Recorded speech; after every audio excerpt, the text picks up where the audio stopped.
Well, hi and welcome back to my YouTube channel on Thursday the 24th of June in Adelaide, South Australia. They're promising us lots of rain and cold and wintry, windy conditions today. We've got the wind and the cold, but we haven't had too much rain yet, but there's a lot of it coming apparently. But anyway, I'm nice and warm in this little room here, and I've got some air-conditioned heating in here, so I'm quite cosy. So I hope you are wherever you are too, I hope you're not too hot or too cold.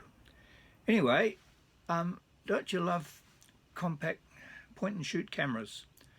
I've got lots of them, and I must confess I've got film in lots of them, but I've hardly shot any film through them, and my problem is that I just keep collecting cameras and I keep putting films in them, and then I expose them and then I get a whole pile of them which I gradually build up, and eventually I'll get to the film lab and get them processed, and then I've got to have some sort of method of working out what films and what shots were taken on what camera, which is a bit tricky. So if anyone's got any good ideas about how you do that, that would be good. I'm in envy of some of the people who do camera reviews and they show you shots. They've got enough patience and enough time, I guess, to go out and talk about the camera, then they go out and shoot it, and then they show you the results. I'm not quite there yet with that, but maybe that'll come one day. Anyway, I love point and shoot cameras, and I've got a lot of them. I must show you, and I've got, what, 6 cameras here today, which I'll briefly touch on. One of them I mentioned when I did a review of another point and shoot camera recently, which I've now just sold the other day. That was a Canon Sure Shot Zoom XL, I think it was. And at the same time I did a review on that, I promised I'd do one on this one here, which I held up at the time, but I realised I hadn't actually got around to doing it. This is the Samsung AF Zoom 105S. It's called a Zoom 1050 in some countries. Anyway, I'll come back to that at the end, but I'll just show you a few others. And they're all film cameras except this first one here. This is the very first digital camera, a little point and shoot that I ever got. And it is a Olympus C150 digital camera. You activate it by opening that. I've got batteries in this. It's now got a little screen on the back. In fact, I could probably take a photo there. Maybe not. I'll hold it up there, now I can. The flash went off. Goodness me, there you go. So it's got a built-in flash, and it's got video, and it's a beautiful little camera, but it's only 2 megapixels. Which when the phones came out, they were about the same. When the phones started having cameras in them, they were about the same. But you can do a 6x4 print from these little cameras. So this was my introduction to shooting digital photography. And I thought it was fantastic. And I was telling other people they should get one at the time they came out. They weren't cheap when they came out, but they're very cheap now if you were to find one. But it's a beautiful finish. And it's got a zoom, and it's got all sorts of settings that you could wish for on a very early digital camera. But that's what got me started in all of the digital photography that I do these days, this little Olympus, and a great camera, but I won't go into detail on that today. So that's just a little bit of a foreshadow. Maybe I should one day. Anyway, that's that one. But the ones that I like, and I've got lots of point and shoot cameras similar to that one, digital ones, but I've also got quite a lot of film ones as well. For instance, this one here is a Minolta, and that's a Minolta Riva Zoom 90 date, and you can turn it on, activates it, got a zoom lens on it of course, which goes in and out like that, like a lot of these do. You can look through the viewfinder and focus, get your focus, and this has got built-in flash of course and everything under the sun. Got a little window on the back with some settings. I can see that in this moment I've got a film in here which is a 24 exposure Ilford XP2 film. You might be able to see that in the back there. And a very neat little camera, very nice and compact. Anyone that wants to get into film, it's got a date stamp thing on the back as well. And a nice little camera. I haven't used it much. I've taken probably, I've got the film count on there is up to 20. So I haven't actually finished a film in this camera yet, to my knowledge. So when I do, who knows what that will be like. Some of these take ordinary batteries, and some of them take batteries that are a bit harder to find. Not sure where I open that one up. Maybe I'll have a look when I do actually review the camera. This one here is a beautiful little camera I got from my next door neighbours. I think they're having a garage sale, and they gave it to me because I was setting up for a garage sale. I looked at it and I admired it, and they said, "Oh, you can have it." So it's a Polaroid PZ 3300 AFD with a 3.3 times zoom. Beautiful metallic finish. It's plastic, but it just feels like it's metal and it's shiny. This is in mint condition. I haven't got a film in this one, but I'll power it up. There you are. It opens up like the others do, and you've got your usual zooms and things on it. Flash built in. It's hard to find a manual on the internet for this one, and I figured that I found something, but I found out that this camera was actually made by a company called Contour, and if you look up Contour PZ 3300 AFD, you might find a manual for it. But it's got date settings, mode settings, self-timer, most things you want in a point-and-shoot camera. But it's a beautiful little camera, and I only wish I had enough time in my life to use all these on a regular basis. So that's that one. I showed you the Minolta. This one here is a bit more old school. This one here is a Vivitar, and this is a Vivitar 320Z. It is a power zoom, and that's got, if we turn it on, how do we turn that on? There's an on-off button up the top there, just there. Turn that on and it opened it up, and you've got a zoom function here as well on the back, and built-in flash. It says here autofocus lens, macro focus to as close as 2.1 feet, power zoom, motorized film transport, auto flash, electronic self timer, DX film sensing. What more do you want? And the good thing, of course, with these, you've got an optical viewfinder that you're looking through with these. It's got parallax lines in there for when you're close and far away to correct for your parallax problems. But that's a nice little camera. I've got a film in that one. What have I got in that? I've got a Fuji Superior 400 24 exposure, and I've taken about 8 or 9 shots in that one, but I haven't finished it yet. There you go. You get the trend of what I'm like with these things. So, turn that one off. This next one is a really nice Pentax, and it's a bit more sophisticated than the other ones, perhaps. And I've got an Ilford XP2 black and white film in that. 36 exposure, and I've done 17 shots in it so far. Where do we turn that on? Oh, this has got a very tricky sort of a turning on and off button up here. So if you turn this, watch what happens. Wait a minute. See, the flash pops out like that. That's the only way the flash pops out, is when you turn it on. When you turn it off, it goes back inside. See that? I'll do it again. Opens the camera up when you turn it on. Shut it. See, it's got these little symbols up here, and how you can have the flash working, or you can turn the flash off and shoot it without the flash working. One of the things I like about this one is it's also got a panorama setting.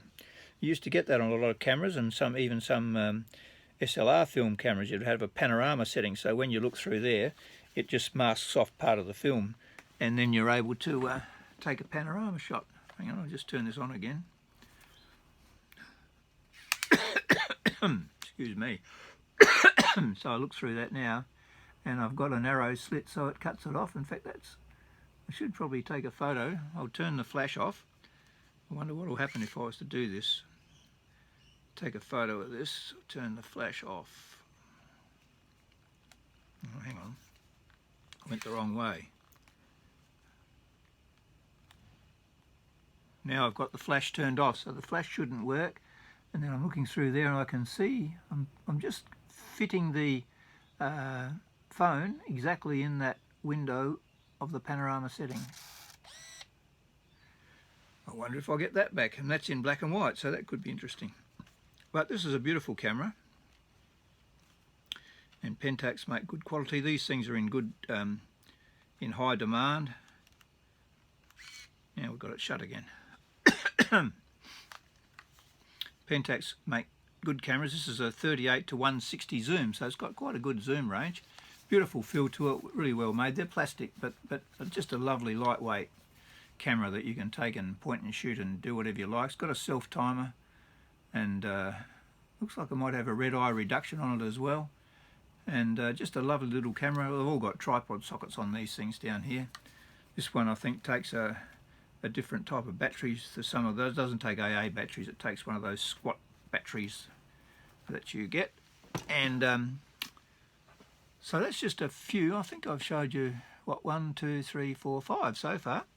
Anyway, this is the one that I was going to talk a little bit more in depth about, but this Samsung Zoom 105S autofocus, and it's got a thing called fuzzy logic built into it, and you've got these settings, these modes here on the top. If you can see on the top there, you can see these different modes. Stress these. It gives you, hang on, we better turn the thing on first. There's an on-off button on the back here. We turn it on, and then we've got these different modes. In the modes, I don't know what you can see there. You might see it going through different things.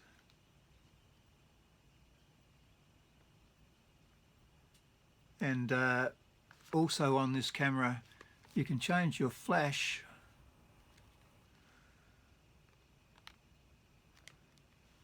to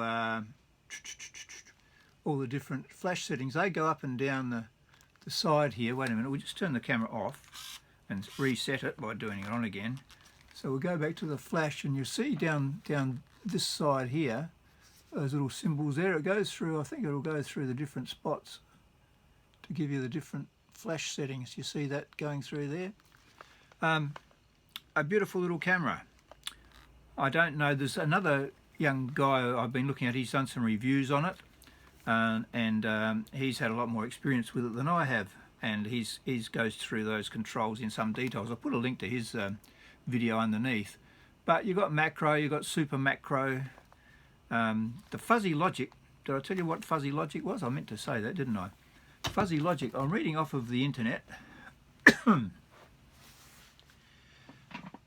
A fuzzy control system, and they're in lots of cameras. I think the excuse me, the Pentax cameras had this fuzzy control thing. It says on here, a fuzzy control system is a control system based on fuzzy logic, a mathematical system that analyzes analog input values in terms of logical variables that take on continuous values between 0 and 1, in contrast to classical or digital logic, which operates on discrete values of either 1 or 0. And it says down here, it's widely used in machine control. The term fuzzy refers to the fact that the logic involved can deal with concepts that cannot be expressed as true or false, but rather as partially true. I think, to cut a long story short, the idea of these cameras having fuzzy logic is that we can set things and think about things to a certain degree and set our cameras through the different settings and get what we think we want. But this fuzzy logic automatic part of these cameras is designed to interpret what we're looking at and do it for us using all these computerized controls built into the camera. So I've probably just totally blinded you with science that I know nothing about. So, but it's all fuzzy to me, and but trust me, it's got fuzzy built into it. The other one that I was talking about before that I just sold, the Canon Sure Shot Zoom XL, that had fuzzy logic built into that too. So it must have been all the rage at the time, and it's probably still in vogue, but they probably now call it artificial intelligence, AI, whereas back then they were just calling it fuzzy. That's my guess anyway. I might be totally wrong on that. But anyway, there you go. I wish I could give you a more in-depth run through on some of these cameras, and maybe I will one day. Maybe I just got to finish off some of those films in them. But point and shoot, so many people are into doing that now. Some of these cameras, I'm quite amazed, they put them in the class of lomography, which is, you know, the idea of getting something less than perfect. Well, these are probably not perfect shots that you'd get out of a digital SLR or a film SLR even, but they're pretty good. I wouldn't put them in the lomography category. They're good usable cameras, and so maybe I'll bring out a few more point and shoots before I'm finished and talk about some of those. Anyway, that's just a glimpse of some more cameras. There are so many around that you can buy now, and if you are a young person getting into shooting film, you should get hold of one of these. I sold the one when I sold my Canon Sure Shot Zoom XL the other day. The young lad that bought it from Sydney, we're in Adelaide, he asked me, he said, what sort of film should we get for it? And I said, probably, if you're starting off in film, anything that's 400 ISO would be good, because that's going to give you a lot of range in different lighting conditions, and we'll have latitude for error. That's if we're talking colour film. I said the Fuji or the Kodak films, or maybe others in the 400 ISO range, would be good. And if you're doing some black and white, you can get black and white films of different gradings, which some people like to develop and their own black and white these days at home and then put it through a scanner. But my recommendation to anyone that's getting out into using point and shoot cameras, if you want to do some black and white, get Ilford XP2, which I used to use on all my wedding photography, which is a black and white film by Ilford. It's 400 ISO rated, but it's got a huge wide exposure latitude where you can actually set it to whatever you want, just about anywhere from 100 to 800 possibly, and still get a good result in the film lab. And they are processed in colour chemistry, not black and white chemistry. So any film lab that's still running that prints your colour prints will be able to print Ilford XP2. So that's what I'd recommend, those sort of films to start off with. You can, as you get more experience with your film photography and as you get SLRs and whatever, you can experiment a bit more with the different films. Anyway, I hope you found that interesting today, and I'll see you next time probably, hopefully. I'm catching up with my good friend Greg soon to do some more photography lessons. Having lunch with him tomorrow. I don't think we'll be doing any photography lessons tomorrow, but also with his cousin Graham, who was a former top fast bowler here in Adelaide, and he and I both started playing for the same club on the same day many years ago in the cricket world. So if you're interested, and he has agreed for me to do an interview with him one day, because he was a highly regarded fast bowler in South Australia. He played one state game for South Australia, but in the local district A grade level, he was really very good and used to top the statistics. So I've got a video planned to do with him one day, where he's going to share with us his secrets of how he used to get people out. That's if you're into cricket. Maybe the people in England and India and other places that are watching this, probably a few of the Americans might know what cricket is. Anyway, there you go. So that's been a bit of a ramble today, but thanks for watching. Like if you like, subscribe if you wish, and I'll see you next time.